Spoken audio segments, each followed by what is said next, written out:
Baik, di sini kami akan menjelaskan mengenai software security, apply risk management, touchpoint, and knowledge. Di sini anggotanya ada pertama Seva Nathan Situmia dengan NIM 11S23003, lalu saya sendiri dan Raja Gestorus dengan NIM 11S23024, dan rekan saya satu lagi Gloria Panjaitan dengan NIM 11S23030. Next slide. Nah, di sini ada tiga pilar cyber security, di mana keamanan perangkat lunak dibangun di atas tiga pilar ini. Yang saya mendukung untuk memastikan bahwa keamanan terintegrasi sejak awal pengembangan. Pertama, apply risk management, yaitu mengelola risiko secara sistematis. Lalu kedua, touch point, yaitu praktik terbaik integrasi keamanan dalam SDLC. Lalu yang terakhir adalah knowledge, yaitu pemahaman terhadap ancaman dan kerentanan. Next slide. Nah, applied risk management ini merupakan suatu pendekatan sistematis untuk mengidentifikasi, menganalisis, dan memprioritaskan risiko keamanan berdasarkan dampak dan probabilitasnya. Contoh dari prioritasi risiko yaitu pertama memprioritaskan risiko kebocoran data daripada bug UI minor, selanjutnya melakukan penilaian risiko sebelum sistem diluncurkan. Next slide. Nah, touch point ataupun integrasi keamanan dalam SDLC. Ini merupakan serangkaian praktik rekayasa perangkat lunak untuk memasukkan keamanan di setiap tahap siklus hidup pengembangan perangkat lunak atau SDLC. Yang pertama, code review. Ini menganalisis kode untuk kerentanan. Yang kedua, architectural risk analysis, yaitu menganalisis resiko pada desain sistem. Ketiga, penetration testing. Ini simulasi serangan pada sistem yang berjalan. Lalu keempat, risk-based security testing, yaitu pengujian berdasarkan analisis risiko. Yang kelima, abuse a case. Ini merupakan skenario serangan dari sudut pandang penyerang. Keenam, security recruitment. Ini kebutuhan keamanan yang eksplisit. Terakhir, security operation. Keamanan saat sistem sudah berjalan. Dua teratas, code review dan architectural risk analysis merupakan yang paling krusial untuk efektivitas keamanan. Selanjutnya akan dijelaskan oleh Gloria. Baik, yang selanjutnya adalah kode review menemukan kerentanan implementasi. Kode review adalah proses analisis kode sumber untuk menemukan kerentanan keamanan pada level implementasi sebelum kode digunakan dalam produksi.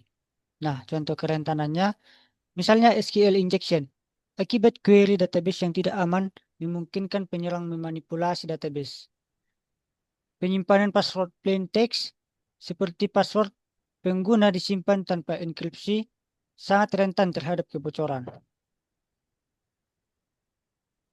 Kemudian, architectural risk analysis atau keamanan sejak desain. Analisis risiko arsitektur berfokus pada identifikasi dan mitigasi risiko keamanan pada tahap desain dan arsitektur sistem sebelum implementasi dimulai.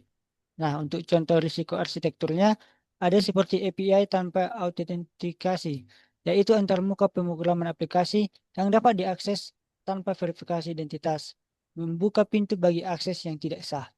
Kemudian kurangnya pemisahan jaringan, yaitu tidak ada pemisahan yang jelas antara sistem internal dan publik, meningkatkan risiko penyebaran serangan. Untuk selanjutnya adalah penetration testing dan risk-based security testing. Ada dua metode pengujian krusial untuk mengevaluasi keamanan sistem secara proaktif. Yang pertama itu penetration testing. Ini adalah simulasi serangan dunia nyata pada sistem yang sudah berjalan untuk menemukan kerentanan yang tidak dieksploitasi. Contohnya adalah brute force login atau uji cross-site scripting atau XSS. Kemudian risk-based security testing. Ini adalah pengujian keamanan yang difokuskan pada area dengan risiko yang tertinggi berdasarkan hasil analisis risiko yang sebelumnya. Contohnya pengujian eskalasi hak akses dan kebocoran data sesi.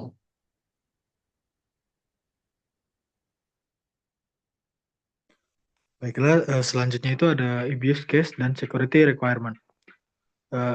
Dua pendekatan penting dalam mengidentifikasi dan mencegah potensi keamanan, ancaman keamanan. Untuk abuse case, skenario serangan yang ditulis dari sudut pandang penyerang dapat membantu tim memahami bagaimana sistem dapat disalahgunakan. Contoh kasus itu mengunggah file berbahaya dan memanipulasi data transaksi. Yang kedua itu, yang selanjutnya itu ada security requirement. Untuk kebutuhan keamanan yang secara eksplisit didokumentasikan dan harus dipenuhi oleh sistem. Contoh kasus itu password wajib di-hash dan semua komunikasi menggunakan HTTPS. Next.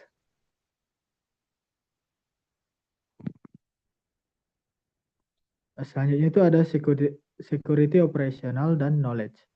Jadi dua aspek yang krusial ini untuk menjaga keamanan sistem setelah diluncurkan dan untuk terus meningkatkan pertahanan.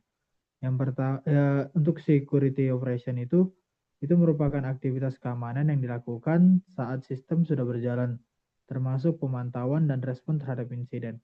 Contohnya itu untuk memantau upaya login gagal dan menerapkan patch setelah kerentanan ditemukan.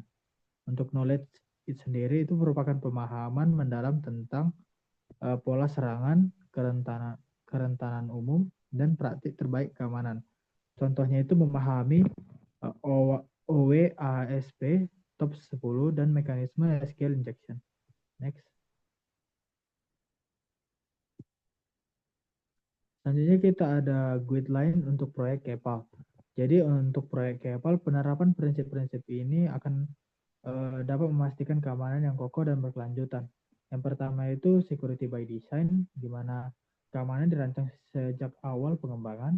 Yang kedua itu push left, di mana ditemukan dan memperbaiki bug keamanan sedini mungkin dalam SDLC. Yang ketiga itu ada least privilege, di mana kita memberikan akses hanya sesuai dengan kebutuhan minimal. Yang keempat itu defend in depth, di mana kita menerapkan lapisan-lapisan keamanan yang berlapis. Dan yang untuk yang kelima itu external analysis, di mana kita melakukan audit keamanan pada pihak independen. Baik, Sekianlah sekian dari penjelasan dari kami. Jika ada kesalahan kata atau pengucapan, kiranya mohon maaf. Sekian dari kami. Terima kasih.